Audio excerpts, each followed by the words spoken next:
You ready? All right, let's call to order the Tisbury Finance and Advisory Committee, July 24th, 5 p.m. meeting, half a joint meeting, because the other half decided not to, they blew us off. No, two-thirds. Two-thirds. Yes. The chairman is here. The chairman is, that's all that matters.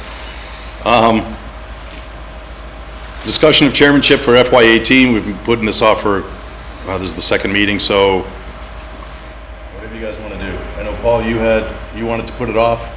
Seems like we have less members this time than we did the first time we talked about it, but I'm ready to see who wants to be chairman, if they want to switch, or if you guys want to make a change, it's up to you. I'm fine remaining chairman. Oh. Here's Tom. Why don't we give it one more second?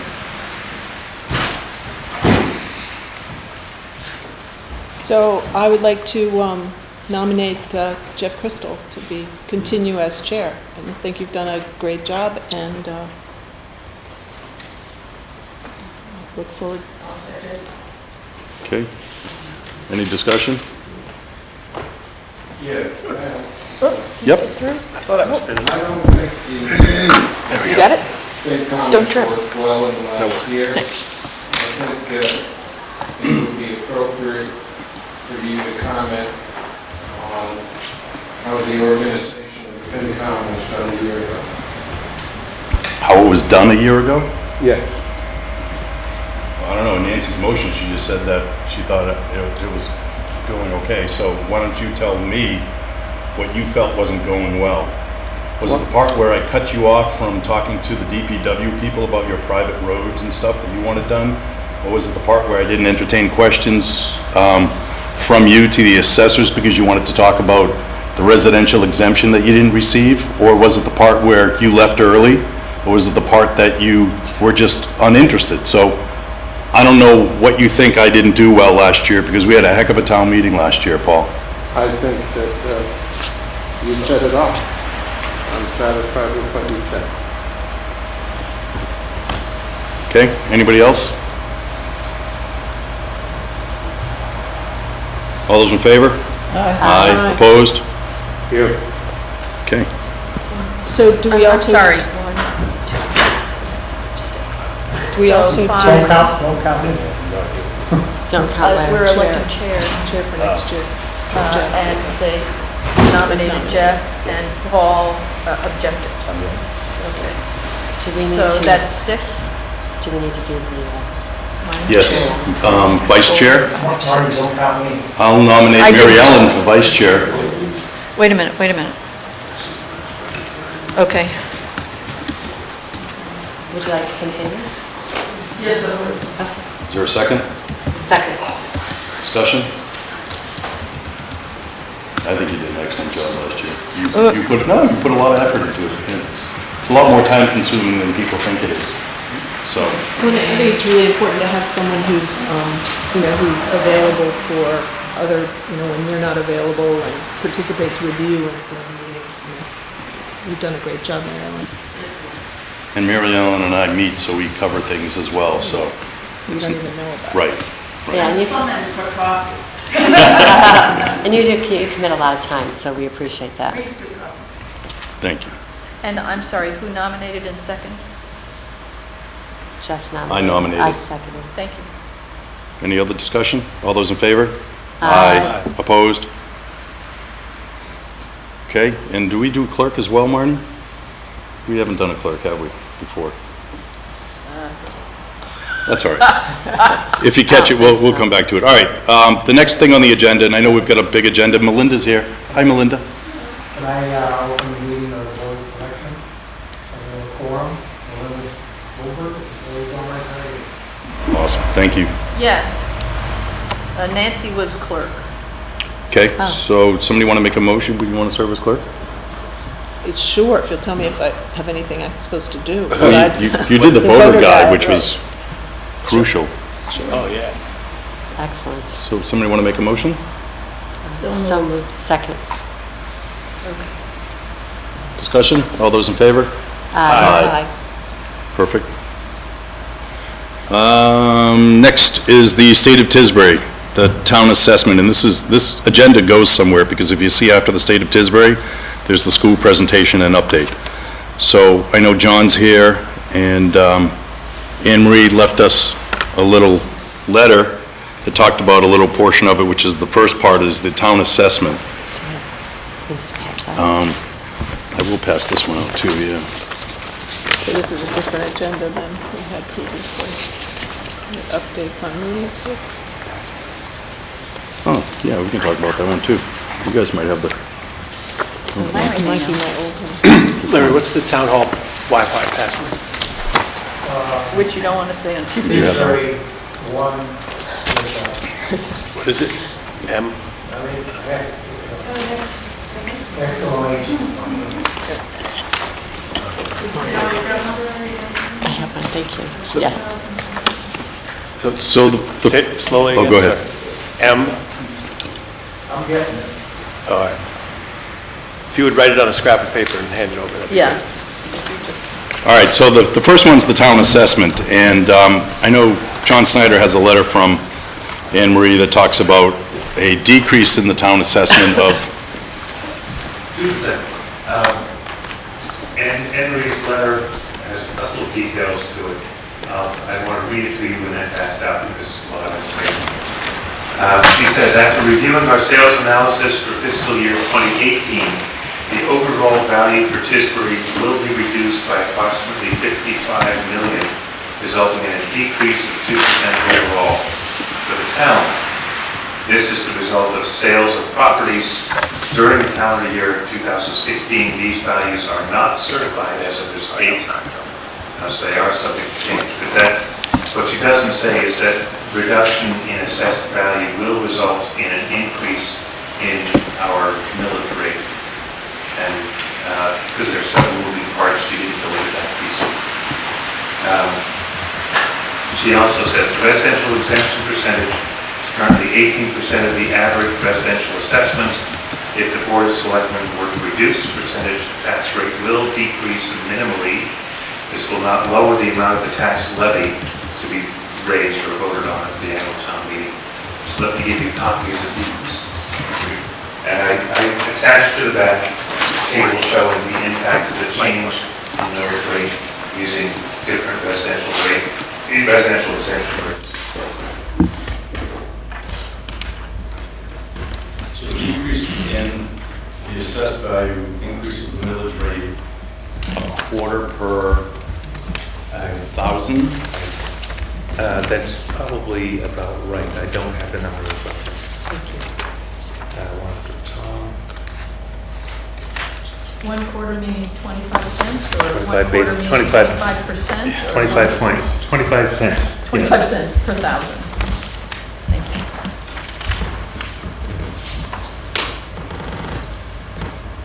Right, okay. All right. So this is just one piece. Melinda? I just have a question I want to ask John, maybe through him, our assessor. When our assessments go down like this, does it provoke appeals of others, the given neighborhoods who feel that now their assessment is based on the lower sales in the neighborhood, that kind of thing? I don't know whether the change would result in more appeals. We have plenty of appeals as it is. And I think what she does, and I think there's 10 neighborhoods that the assessors go through and they actually reassess the entire neighborhood. Because typically, the reason why these are going down is maybe there hasn't been any recent sales, so the assessed value has gotten ahead of itself in years. Then all of a sudden, there is a sale in the neighborhood, and it sells below the assessed value, because there hasn't been any comparables in the neighborhood for years. And then they go through and then they'll reassess the entire neighborhood. So as far as appeals, yeah, good question. I'm sure.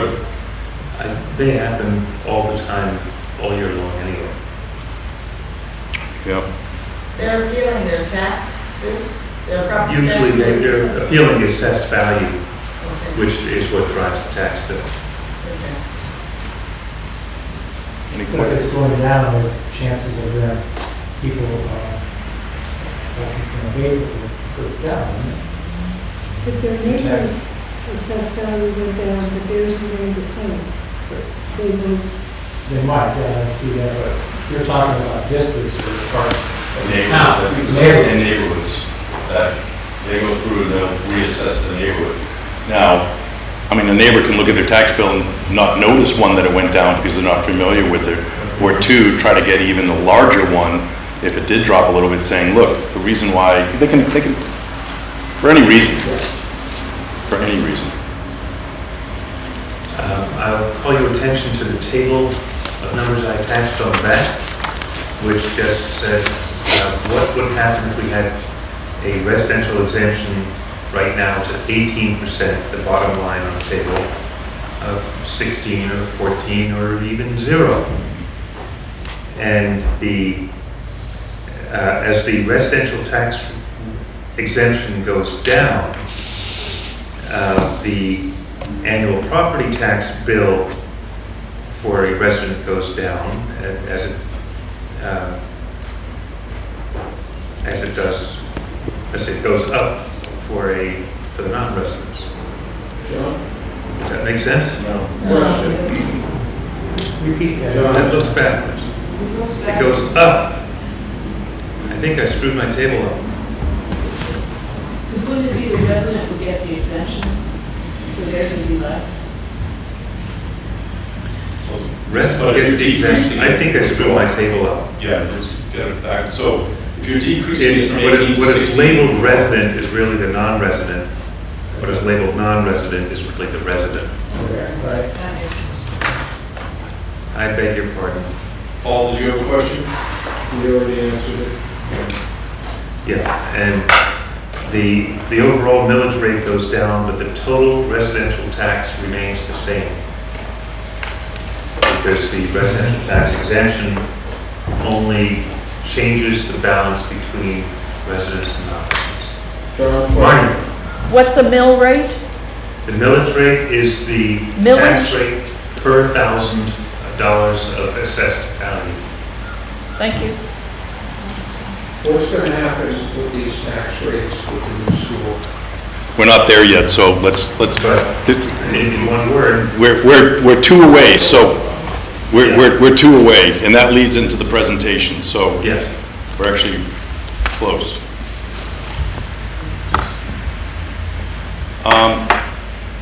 So there's a couple of things that drive this, is not only the decrease in the town assessment, but we also have the overall levy increase for Yes. FY 18. 19 actually. Is forecast Right. that will come into play this coming year. And this table does include an estimated value of the total debt for the school, which won't actually hit for another 2 to 3 years. which one? Sorry? Talking about this one or this one? I'm talking about this table. I didn't hand out on the other table. So repeat that again, John? So the millage rate that you're looking at here includes an estimated impact of the total school debt, which won't in fact hit for another 2 to 3 years. Actually, only one line on that does, it's the 18% one, correct? Because nothing else has been, I mean, the 16's assuming, All the same things Right. except a 16% residential exemption. okay. So when you talk about the overall levy increase, what are you talking about? The overall levy increase, Yes, which you said FY 18, and then Jeff said FY 19, and then, the total levy for the budget year, we've just approved at town meeting the budget for 2018, and that's what's reflected in these numbers. okay. And then why don't you go into Paul's question about break it out into, we have the number here in total, but break it out to just the school debt and not the levy increase and not the decrease in assessment. And that will give everybody here a better understanding of what the impact of the school. We can talk about that. And, but you know, I don't have that paper with me. You want this one? Is that one I gave you, emailed? I think it's dropped a little bit. but- Yes, okay. So, difficulty in looking at these numbers is that there are several moving parts from one year to the next. So we have an increase in the tax bill, which just comes from our increased budget, which adds $1.54 to the residential millage rate. We have the decreased and assessed values, which adds about 25 cents to the millage rate. And the school debt service, if we put the whole thing together, put on all of the budget right now, would add $1.19 to the millage rate. So our millage rate right now is 9.11, including the 18% current residential exemption. And putting all of those three pieces together, the rate would be 12.09. At 80% residential, is that correct? And I'm sorry, the school would be what? The school would add $1.19 if you put all the debt on right now. So why is $1.55 and $1.19 and 25 cents equal 12.09? Starting with with the current rate of 9.11, I see, okay, thank you. Writing like 298, right? It's this piece of paper. Now, this chart says 12.06, am I missing something? They're fine tuning the numbers. We have a different number for reimbursement, so it's, yeah, that's not a tiny 3 cents. No, I understand that, I just want to make Sweet, sure the yeah. numbers, I understand how to get in the numbers, so. That's a reasonable question. I think what happened since I did this email Yeah. and did this analysis that I just did the last table on, I think there was a small tweak in the assessed values, but it's a. and plus Tristan said he wanted it lower, so Yeah. he's working on getting it 3 cents lower is pretty good. Mary Ellen? So give me to understand, John, the 12.06 mill rate Yeah, is with the 18%? yes. Okay. So what happens with the residential exemption? You guys have a meeting October-ish?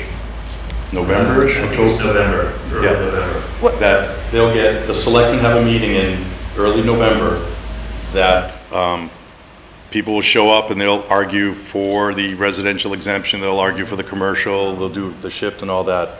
So the selectmen will decide, and we're one of 5, 6, 7 towns in the state that still do a split, I think it's more like a dozen. They're all like us, they're resort kind of areas that have a lot of properties owned by non-residents. Okay. So could you review the Paul? millage rates? We're going to go from 9.11 to approximately 12? If we were to put all the school debt on for this coming year, What is an appropriate way to smooth out the school we would debt? probably phase in the debt over in stages. We don't want to borrow too far in advance and have money sitting around. We do want to borrow as we need to and lock in interest rates because we expect this to be a rising interest rate environment. We want to lock in slices of about a half and a third and remainder over probably 3 years or so. So it wouldn't be correct So this is not a 33% tax increase. That's correct. It's not all going to hit us at once. The first two pieces, the levy increase for this year and the impact of the decrease in assessed values, those will hit us this year. The school debt will probably start about a year from now in any serious impact That'd be FY '20. going into FY '20. We're in fiscal 18 now, Yeah. next year will be 19. You can pretty much anticipate that our increase over the whole budget will also continue to rise. Budgets will continue to rise for other pieces of the budget, yes. Salaries are the biggest part of our budget, and most of our salaries and wages go up contractually each year with step increases and with cost of living increases. So that drives a lot of motion, a lot of growth. Janelle? And what debt do we have rolling off in the next couple of years? We have modest amounts of debt rolling off over the next couple of years, and in about 5 years, we would expect to see a fairly good piece drop off. But in the meantime, we might take on other debt for other purposes. We'll Is see. the fire station due to drop off in a couple of years? A big piece of that's coming off, yes. So can you put a chart together for us that will show the debt on the left-hand side in a curve, and then the school in a curve, and so we can see where that's coming down and where that's going up, and where our intersecting points are, and we can kind of get an idea of, as that rolls off, this is here, and Do you remember my presentation at town meeting? Where I had a bar chart that showed you, I don't know, 15, 20 years worth Yep. of debt? It tends to go down, and we add some for the school, and then it continues to decrease over time. We have historically been very conservative and paid off our debt fairly quickly, and that has set us in very good stead. We have a very good rating financially, and that keeps our interest rates down. So we do not intend to borrow. actually, Nancy. I'm sorry, I'm looking at. So the overall levy increase, what is that and what's involved in that?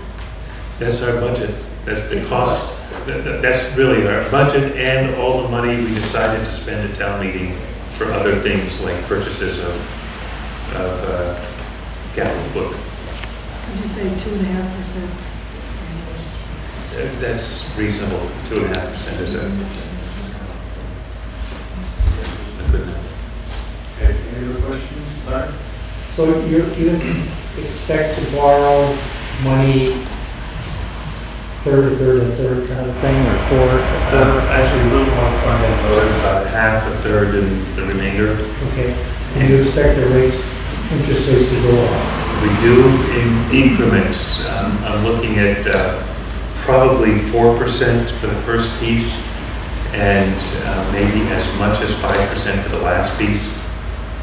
But Does that pay? so Does that it pay for us to do that as opposed to borrow the whole sum at 4% today, or whatever it might be? then we'd be paying interest on money we're not even using. Is it less? And we'd be paying more interest than we'd be earning in the bank, I can promise you. Thank you for that. Yes. We'll get a chart that can show you the payments and everything as well. Thank you. Anything else? Well, I guess I wondered, the residential exemption issue is brought up at this time just to put it into consciousness? I'm not sure if we raised that question. Okay. Jeff? Raised that I question. would, I'm concerned. Here we are, we're at the beginning of the year, and we're hearing the town assessments are going down. It's not that the sky's falling, we're still financially sound, but, we're going to see an increase in the tax rates, and it does come to a portion of our agenda that basically says the FY19 warrant article discussion, and how not to get into that at town meeting all the time, is we just probably shouldn't even have certain things on the warrant this year. It's just, we'll talk about that. And then with the school coming, everybody's worried about the school, so I just thought we should get it out there that it's not a $3 increase for the school, it's a $1.19 increase right now, and we're working on that. The reimbursement rate from the state has gone up a little bit. I think he's found $700,000 plus, I think, is helpful. And why don't we segue right into the school presentation and update, because I know Mary Ellen and I and a few other people have seen the presentation a couple of times or been present at different meetings, the planning board I know. So why don't you guys take it away? Well, good evening, I'm Peter Turowski, T2 Architecture. I've met some of you before.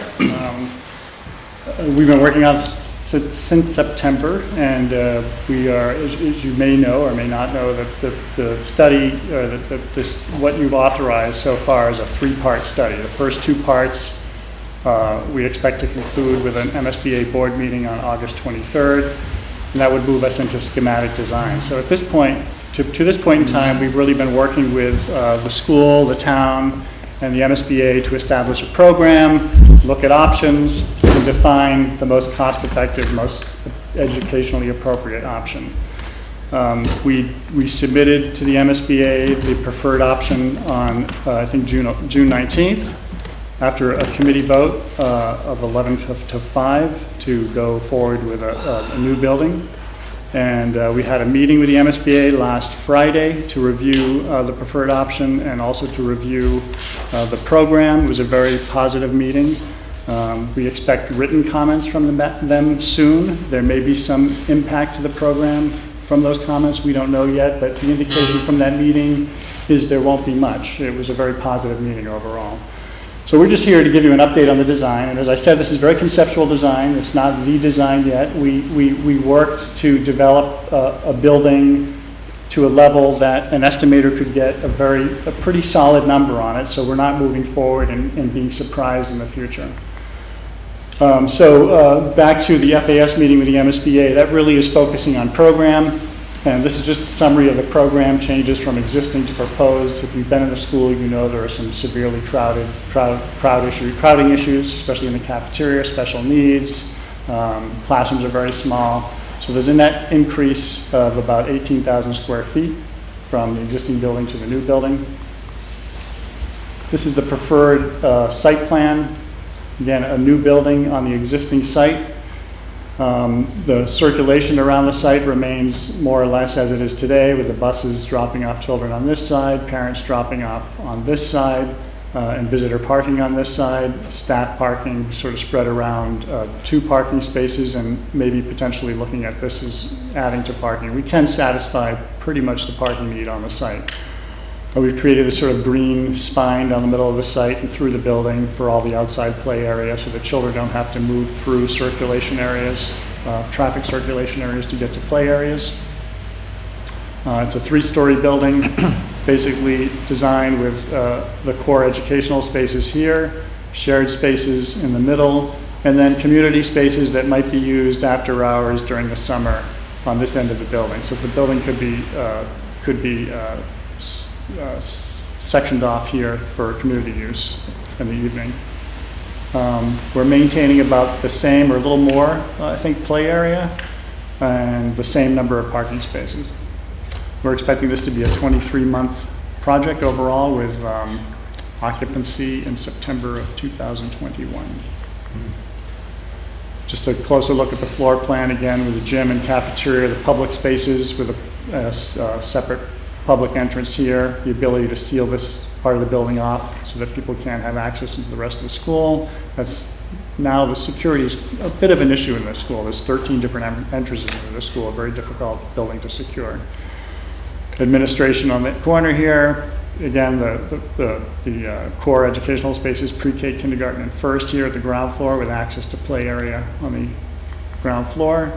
Second floor would be the 2nd, 3rd, and 4th grades, along with the shared spaces that are school-wide, so art room, the media center, tech classroom would also be on this floor so that children on the 1st floor could come up 1 floor to use these spaces. Children on the 3rd floor would come down 1 floor to use these spaces.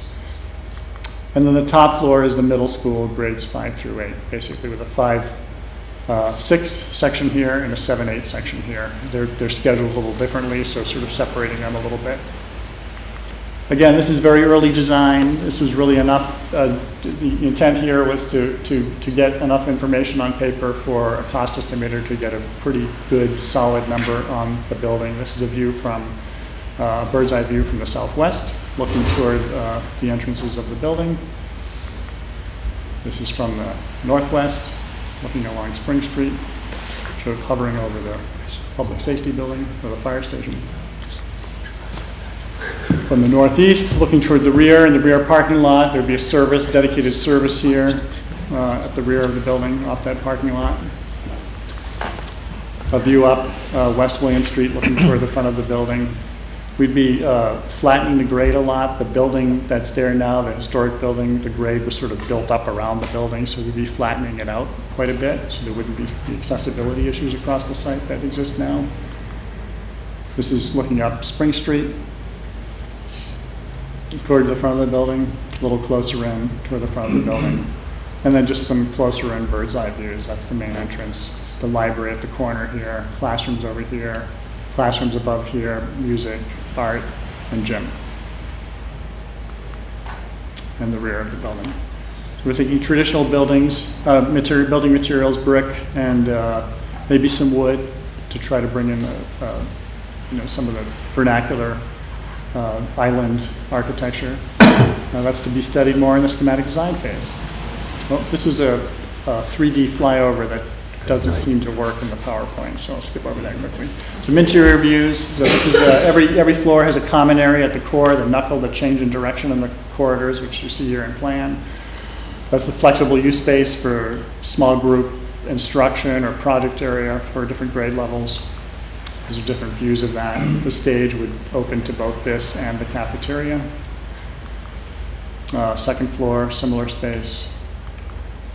And this space would be adjacent to the tech lab and media center, so this could be one big open space and have a lot of flexibility of use.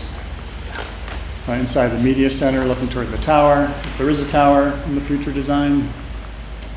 And then cost. So as Jeff had said, we developed these costs early on. I think for the meeting that the building committee made the decision on the preferred option. Since then, the MSBA has increased the square foot reimbursement rate. So what you're seeing here as town share, 33 million, would actually be reduced by about 700,000. The overall project budget is about 45,000. Town share about 32, 3. And then the grant from the state would be about 14 million. And I don't know how old these numbers are, but this was what John had developed for us. I'll just pass this That was on. based on 20 years, correct? Sorry? 20 years? 20 years. Yeah. That just focuses on the discussion you were just having, what the tax impact is of the project. And so, as I said, we had the meeting on Friday with the MSBA. The board will be meeting on August 23rd. We expect to have comments back from the MSBA in the next week or so, which may require us to do a little more thinking with the building committee about things, but as I said, we're not expecting much from them. Then we'll move into schematic design, where we'll really develop the design of the building more solidly, submitting that to the MSBA. Now the goal is November 9th, so that the project will be on MSBA board meeting for December 13th. That's the point in time that the final cost is established with the MSBA. That's the final budget that they'll participate in, where you establish the final grant that they'll offer you. But that's not the final cost. Because the final cost is the actual construction. So at the end of when we bid the project, we really know the final cost. But the goal is our schematic drawings are solid enough that we have a very solid number, and generally the bids have been favorably come in at or below that number, we hope, so that the numbers could potentially go down or stay the same as you move forward. That's the point in time after that meeting that you enter the project funding agreement with the MSBA, but that requires a positive vote, a town meeting, and the ballot, which would happen in the spring. And that's where we are. So I'm not sure exactly the language, but in the estimates for the cost of the building, if you designate that it's a green building, that it's energy efficient and all of that, does that change, is that included in that? It's included. We've included, there's a 2% reimbursement incentive for that. And we've included that. We've provided the initial paperwork on our intent to meet that with the MSBA, and we've been successful in meeting that in the past. But they capped that at 2%. We could do better than that requirement in terms of energy efficiency, but the MSBA will just cap it at 2%, no matter how well you do. So your cost to run it would be a little lower as we progress in the efficiency portion of it. Who pays for the, if it's a $45 million project Mhm. and there's an overrun, who pays for the overrun? Does the state pick that up? No, the end of schematic design is the point in time where they fix their costs. So if there is an overrun, the town is responsible for their costs. And that's why we're very careful about, these costs early on. We're very, very deliberate with them and have had very good success, I'll tell you, on our projects with not going over those numbers.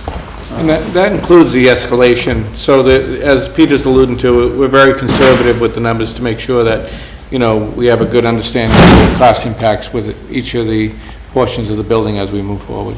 We do live on an island, so we have to deal with that factor. That's factored in as well. We did factor cost that in. estimate. Yeah, we're working with two professional cost estimators, both with experience working and estimating public projects. And I've done several projects on the island, so I understand that portion. We've got that factored in so far. Paul, may I ask a question? Mhm. You mentioned occupancy in September 21. Yep. What is the estimate of the school population at that time? But it's being designed for 285 students. What was the, let's say, what was the student population for the school in 2000? I couldn't answer that question. 2,000, I don't know. I can tell you the last 6 years since I've been principal, we've averaged about 315 students, 315. So it's assuming a reduction in enrollment. Do you have an actual cost factor for this demolishing this old school? Yep, that's all included as well. I want a separate figure. Yeah, we can break that out. Yeah, I don't have the estimate with me, but we do have it in our, But I know you made reference to if we rented trailers. Mhm. Yeah, a figure for that. I'm sorry, I didn't hear you. She said that they have estimates, she knows, she heard. Yeah, okay. Trailers, and that's what, about 700? no, it was about $1 million, I think. Yeah, for right around $1 million. A little over $1 million for the temporary provisions for occupying students in a renovation project or any project that requires displacement of students from the existing building, which this still could be potentially if we build on the footprint of the existing building. Just one last question. Why are all of the space needs much larger for fewer students? We have 317 now. We're estimating, 289? There's minimum space requirements by the MSBA for the educational programming. So based on, you were in adequate space for your program that needs required for the state. That's the, Well, we are now. correct. But why, but you're estimating several, almost 50, 60 of those students. Right. But you're still saying you need. It's part of it is that we're maintaining 2 classrooms per grade. Part of it is, if you've been in a school, the children actually eat lunch in a kitchen. It's sort of a kitchen cafeteria combined. It's a big space that gets. Kitchen. The classrooms, MSBA is pretty solid on the size of those classrooms. They don't like to reduce the size of the classrooms because those are the most used spaces that the students are in most of the day. So those are, even though your class sizes may be smaller than some communities in the state in terms of the number of students per class, which is a great thing for children, I think. Just making the classrooms smaller is not an option with the MSBA. So. And this also has pre-K? And we're adding pre-K to the program, which doesn't exist now, to bring pre-K basically home to the town of Tisbury. And it's also bringing in all the specials that were out in the little White House. Those are all coming into the building. The special needs space has grown considerably, and as you know, it was sort of provided through a temporary modular on the site, but that's undersized severely. Going back to the population, since you're mentioning all these extra kids that you've been counting, that's embedded in the 285? Yes, The total special needs kids, population. Yeah. Mm-hmm. It's total Right. population, except for pre-K. It doesn't include pre-K, so pre-K is added to that. Above the 285? Yeah. So, You mentioned a number of 315 That- average. Yes. Are those compatible numbers to the 285 he's mentioning? But if you add Would- pre-K With to the it, two they're classrooms, I think it's okay with those two. Yeah, yes, that's one of the things that we've asked for, is to have 2 classrooms per grade level, K through 8. And as Peter just said, if that means smaller average class sizes than exist in the rest of the state, that's preferable, in fact. But it also allows you the flexibility of enrollment growth If we happen. didn't drop to 285, if we were 300 or remained around 315, the building could still accommodate that comfortably. Yes, and that's really one of the, I mean, I think that's a real advantage for, the MSBA always likes to see how the town would plan for expansion in the future, and that's the expansion built in, is that the class sizes are small, and you could potentially put more children in the classrooms that are provided. The question about pre-K, is the state are they recommending it? Or is it going to be mandated yet after pre-K? Not mandated. Not mandated, it's something that's desired locally. I think the state level, they're considering legislation that would require pre-K, but it's not at this point. Continuing on pre-K, isn't this a shared services pre-K? It could be, it could be. And what, can you describe why that would Certainly. involve that? So currently, the other 3 K-8 elementary schools, Edgartown, Oak Bluffs, and West Tisbury, house parts of the shared services special education programs that are run through the superintendent's office. Tisbury does not currently house one of them, and the sole reason we do not is because there is no space.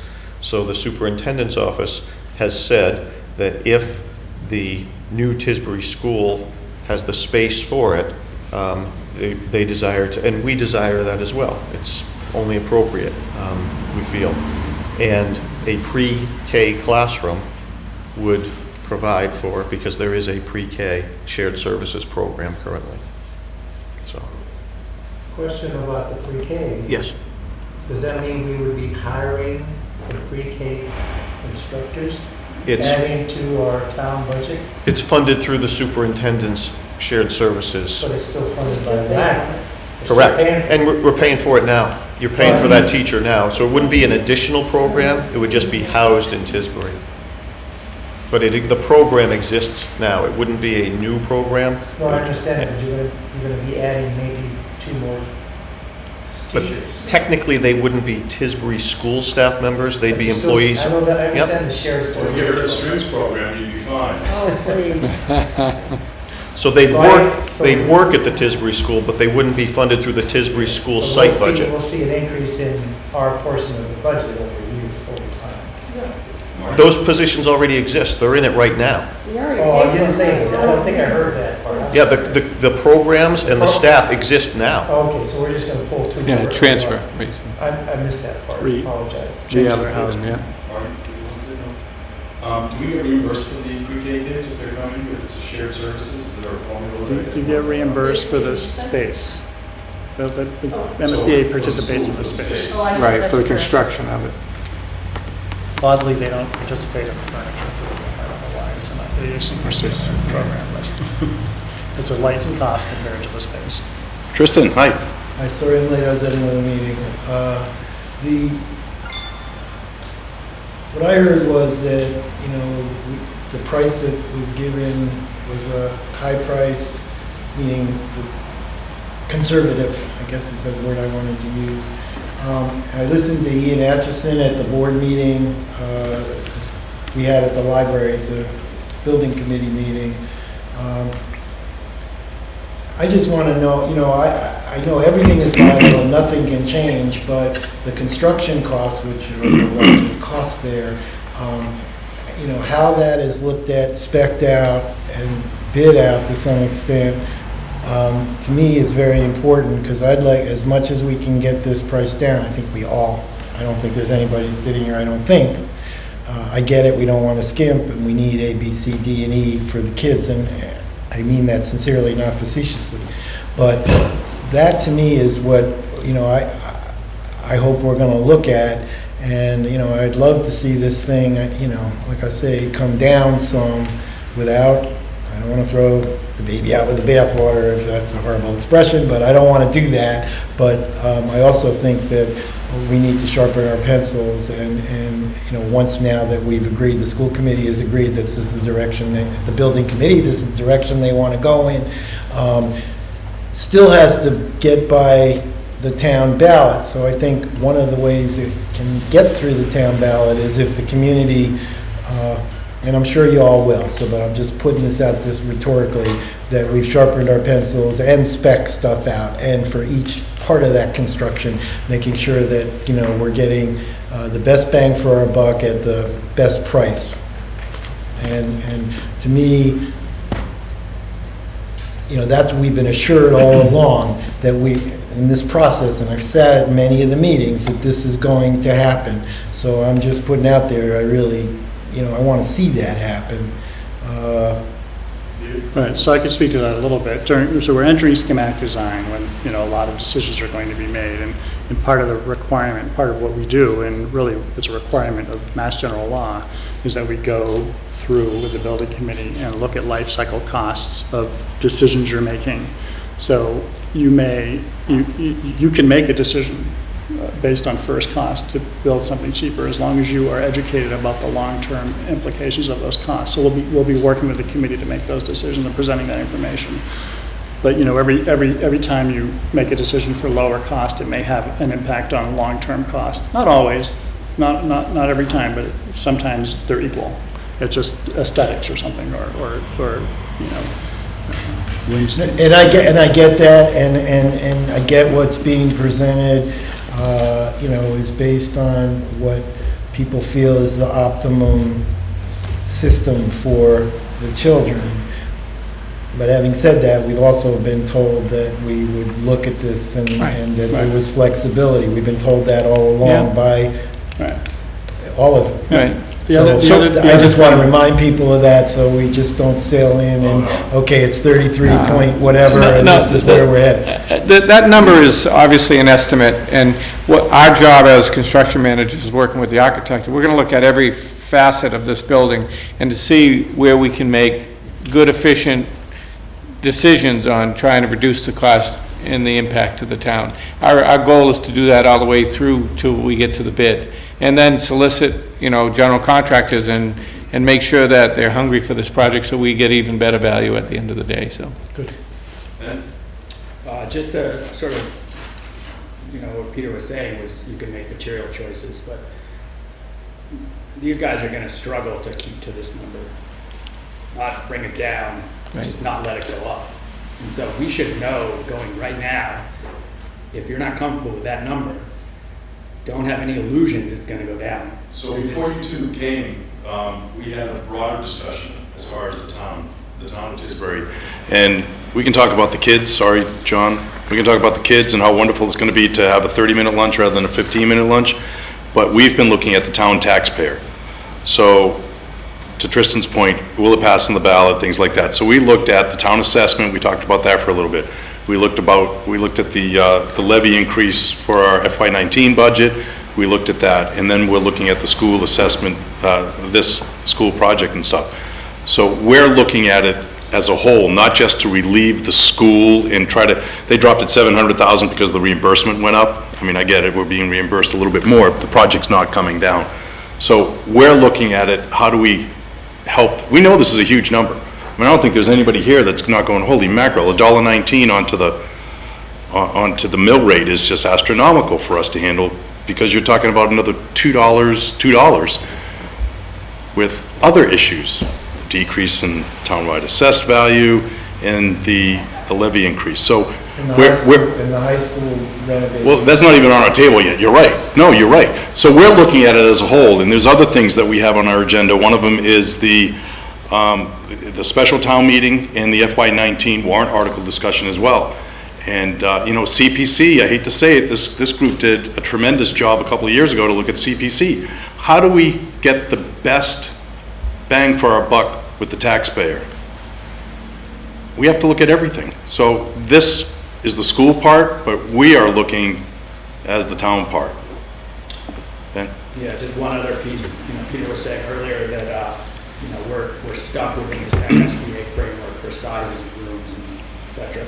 But within the MSBA regulations, and I know we're beyond this at this point, a renovation project allowed us freedom to stick with some of the square footage that we have in spaces that maybe they could be bigger, but they're adequate enough. And from a town's fiscal standpoint, there were cost savings that were never investigated within a renovation addition process. Well, the renovation addition was presented to the school building committee at about a $3 million more of a That's cost. my point, exactly. I mean, That we looked at a renovation project that was more expensive than new construction. There's the horse right now. But any It's already out. significant- We've already, and that's the way, We haven't spent. we've already $33 prefaced it, that this is what we're million doing. We're going forward. We were at that school building committee meeting, and this is the vote that was held.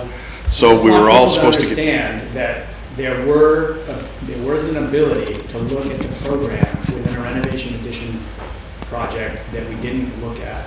And partly that was the charge that the architects were given was to give two equal comparisons. Here's a renovation addition based on the same program. Of course it was equal or more expensive. We also should have been, as a town, looking at what is an inexpensive renovation addition look like to understand the trade-offs. Here's what we would need to give up to bring down the project 5, 6, 2, whatever amount it was. Here are the trade-offs. If we want to be fiscally prudent, we should have seen that, and we never saw that. Okay. Nancy? I wondered if, how in your, the bidding process you include a percentage for, I don't know what you call it, like. Overruns. Like Overruns, changes. yeah, exactly. Like a Contingency. Contingency, yeah. There's a construction contingency right now, you'll see a line item, it's 1.9 million, that's construction contingency. So that's money to be spent in construction if things are found, like they find rocks in the ground, or they. Unforeseen conditions. They hit a spring, or. So it's only 1.9? Or if the, the costs of materials go up from the time it's bid until the time it's built? That's built into our estimate too, is escalation. Yeah, there's a percentage of escalation from the time the design is completed to the time we bid. New construction, generally, we carry a lower contingency because generally the risks aren't as great with new construction of turning up unforeseen conditions. It's like watching HGTV. Yeah. They always find those things. Any other questions? Can you explain what that 400K is potential eligible? Uneligible? So. Eligible owner's Right. contingency. So there's, the MSBA has strict guidelines on what's eligible and not eligible. Based on the program that was submitted, that cut sheet on cost show about $400,000 of eligible reimbursable. So what that is, in that construction contingency, I believe the MSBA caps their participation in cost overruns at a certain percentage. And that's So if 400. you were to spend all of that, 1.9 million, the MSBA may only participate in 400,000 of it. But you may not spend that, and often we don't spend that. It's built into the budget, that's what you approve at town meeting, but. That's not necessarily what gets spent.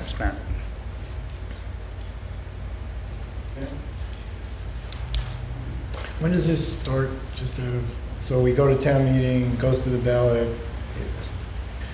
when would this actually physically start, just out of curiosity? April ballot, right? Construction? Sorry. I'm just asking rhetorically, goes through town meeting, goes through the ballot, when does this physically start happening? Right, so once you've approved it, then we can proceed in the construction document phase, design development and construction document phases. That phase itself has 3 steps that require MSBA participation and review. So that's about a 9-month process, so bidding, starting construction the following spring, I would say. So it passes 2018, Bidding in the bidding winter, would starting start in in spring. 2019? Correct. And then, well, so construction would probably start in 2020? No, in late yeah. After the school year in 2019. in the spring. Late 2019? Yeah, usually in the spring. 18 months, right? Yeah. But an 18-month construction project. basically. Anything else? Tom? You good? Okay. I just got Jeff, one other issue that's financial, but I want to, while everybody's school people are here, just, it's not the building, but I am put before the Board of Selectmen at our next meeting. I asked Larry, we did have 21 new students, which I've said this before, from Tisbury entered the high school last year. Some of them were unanticipated because the count is done in October and it just was what it was. I am concerned about this, and I'm trying to explore, and I'm going to ask the Board of Selectmen to support any school, elementary school, where there's an increase, either a certain number, 4 or 5 or whatever that number is, or an average over several years where that number is above a certain number. I think that that should be shared by the entire island, that they ought to look at the regional formula for that. I am concerned that this 21, maybe it was an anomaly, but I am concerned that our population is going to, at least in the short term, for a variety of reasons, including affordability. As much as the island is unaffordable, the two Island towns seem to be the most affordable. So I'm just looking, I'm going to ask the regional, if the selectmen agree, that the regional school body look at to ameliorate any school where there's such a large increase in 1 year, because that cost us $750,000 more on our budget last year, and that stays in the budget as long as those students are at the high school. So I'm just letting people know that I want to at least explore that, and talking to Colleen a while ago, maybe that means looking at the regional formula a little bit again. Marnie? I'm sorry, are you talking only about the high school? Like, Yes. Yeah, The okay, regional, then yes. that's fine. So on August 24th, there's going to be an all-island FinCom that's going to be discussing the high school assessment and things like that. It's going to be a little presentation by Bill McGrath. I think that's the Western Mass thing that we've all heard about. Yes. Yep. So that's going to be on the 24th of August. So there's that segue into that for everything. Paul, I know you had a question. There's a comment about approval of the school project that has already been approved and will any money be spent before this comes back to town meeting? No, there's 825,000 I think we approved at town meeting, so we're still, it's that money. For the physical building, the school, or? No. Design. Schematic designs and everything. Yep. Oh, that was approved. 2016. Yes, right. Yep. A year and a half ago. Yeah. All right. Yep. But no money has been approved at this point in time. No. Against this 44 million. No. Nope. Okay, anything else? Great, thank you. Thank you. Thank you. Appreciate it. What's the line of FinCom? They're still working out what, is that West Tisbury the first date? On August 24th, Marnie?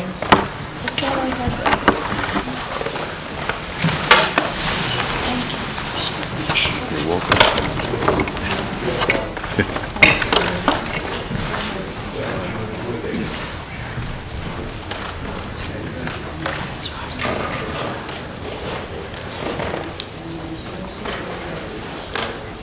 This is a library, isn't it?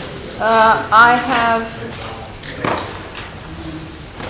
oh, it doesn't say, but I have, yeah, downstairs, at the downstairs library, because Oak Bluffs is hosting it, right? Correct. Yeah, so it should be at the downstairs library. I believe so. Once we find out, we'll make sure. Downstairs Oak Bluffs Library, the big conference room, where I the, think we talked about 5, but I'm not sure. yeah, 5 o'clock. 5 o'clock. They're the fourth Thursday of each month. Right, yeah. And then Tisbury, the next one, September, Tisbury will host, September 28th. 28th. And it's changing a little bit here and there, as far as adding something on to the tail end and then adding something on the beginning of the September one that Tisbury's hosting, because they wanted to get more school things. There's going to be a discussion as well. Oh, you're talking about the agenda. Right, there's going to be, and it hasn't been set yet, but OPEB is going to be joining in with the high school, the Bill McGrath discussion about the formula and everything. The agendas are still fluid. Right. Okay. Okay, so next on our agenda Yeah, I found it here too.